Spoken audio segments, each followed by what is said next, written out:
পাবনা ৪ আসনের জনপ্রিয় বিএনপি নেতা ও সাবেক এমপি বীর মুক্তিযোদ্ধা সিরাজুল ইসলাম সরদার বলেছেন, ১৯৯১ সালে যারা তৎকালীন কেন্দ্রীয় ছাত্রলীগের সভাপতি হাবিবুর রহমানকে বিপুল ভোটের ব্যবধানে পরাজিত করে আমাকে বিজয়ী করেছিলেন, আজ তারা সবাই নির্বাচনী মাঠে আমার জন্য কাজ করছেন। শনিবার সকালে ঈশ্বরদী উপজেলার মুলাডুলি ও দাসুরিয়া বাজারে পৃথক দুটি পথসভায় প্রধান অতিথির বক্তব্যে তিনি এসব কথা বলেন। পথসভা ও লিফলেট বিতরণী কর্মসূচি রাষ্ট্র গঠনের ৩১ দফা প্রচারণার অংশ হিসেবে অনুষ্ঠিত হয়। মুলাডুলি ইউনিয়ন বিএনপির সভাপতি বীর মুক্তিযোদ্ধা শফিউদ্দিন মণ্ডলের সভাপতিত্বে সভায় উপস্থিত ছিলেন তৃণমূল বিএনপি নেতা ও উপজেলা বিএনপির সহ সভাপতি আব্দুর রশিদ সরদার, শাহাপুর ইউনিয়ন বিএনপির সাবেক সহ সভাপতি আবু তালেব ফকির, বিএনপির সিনিয়র নেতা আব্দুস সোবহান, সাবেক চেয়ারম্যান আব্দুল মান্নান সরদার, হুমায়ুন কবির দুলাল সরদার, মানিক হোসেন, রুহুল আমিন বাবলু, এটিএম আব্দুস সাত্তার বিশ্বাস, সেলিনা ইসলাম, রঞ্জু হোসেন, মোহাম্মদ আলী কাজল, কবির আহমেদ, আবুল কালাম আজাদ, শ্রমিক দল নেতা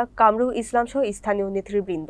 ঈশ্বরদী ইপিজেড গেট থেকে শুরু করে নতুন হাটগৌ চত্বর, সলিমপুর বোটঘর, মুন্নার মোড়, চাঁদ আলীর মোড়, দাসুরিয়া হাটবাজার এবং সরইকান্দি হয়ে শেখপাড়া ও মুলাডুলি বাজারে লিফলেট বিতরণ করা হয়। পথে প্রায় ১,০০০ হোন্ডা ও ৫টি কোস্টার বাসের শোডাউনে ব্যাপক জনসমাগম দেখা যায়। অনেকগুলো প্রোগ্রাম করেছে, রাজশাহী অনেক বড় প্রোগ্রাম করেছে, আপনাদের প্রোগ্রাম করেছি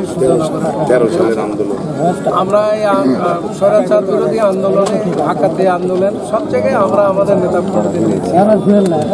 এটা একটা মহল এটা বলে যে আমি নামছি, আমি তো নেমেই সবচেয়ে বড় বিষয় যে আমি বারবার পরাজিত হয়েছি কথাটা ঠিক।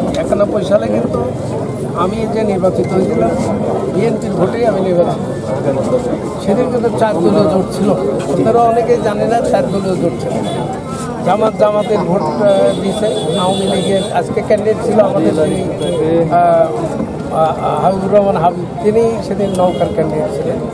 তিনি আমার কাছে ১০,০০০ ভোটে পরাজিত।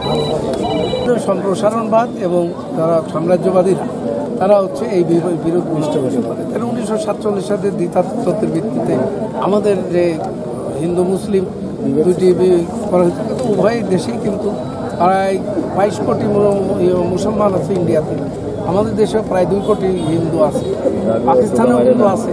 তো যেখানে যাদের মাতৃভূমি তারা সেখান থেকে যেতে পারে। তারা সেই জন্য আমি বলবো যে আগামী দিনে যে এখানে যে মনোনয়নটা হয়েছে, আমি আর একটু বিবেচনা করার জন্য বলবো যে ১৯৯১ সালের আলোকে ১৯৯১ সালে আমি কিন্তু ছোট ছিলাম, মনোনয়ন চাইছিলাম, তারেক রহমান ম্যাডাম আমাকে ডেকে মনোনয়ন দিয়েছিলেন। সেদিন হাবিবুর রহমান হাবিব আমার কাছে পরাজিত হয়েছিল সেদিন। তো আমি সেই জন্য বলবো যে এখানে আমাদের জনপ্রিয়তার কোনো ঘাটতি নেই। এখানে আপনারা দেখতে পারেন যে এখানকার যারা রোতাতে একটা লোক যদি হচ্ছে আমার বীর সম্পর্কে কোনো কটূক্তি করতে পারে, আর আমি যেখানে যাই সেখানে কিন্তু মুরব্বীরা বেশি থাকে, ৯১ সালের মুরব্বী। আর আজকের যারা ছেলেপেলে হয়তো আমার সম্পর্কে যায় না। ১৭ বছরে আমি কিন্তু ব্যক্তিগত জীবনে একটা কাজ করতে পারিনি, মানে ব্যবসা করতে পারিনি হচ্ছে। আমি সেজন্য বলবো যে আজকে যাদের বয়স ৪০ বছর, সেদিন তার বয়স ছিল ৭ বছর। এই সমস্ত ছেলেপেলে তারা হচ্ছে আমাদের সম্পর্ক, কিন্তু বয়োজ্যেষ্ঠ মুরব্বী যারা আছে এখানে আছে, খোঁজ নিয়ে দেখেন একটা মানুষ যদি আমাদের সম্পর্কে বা আমার সম্পর্কে যদি কটূক্তি করতে পারে, তাহলে আমি রাজনীতি চাই।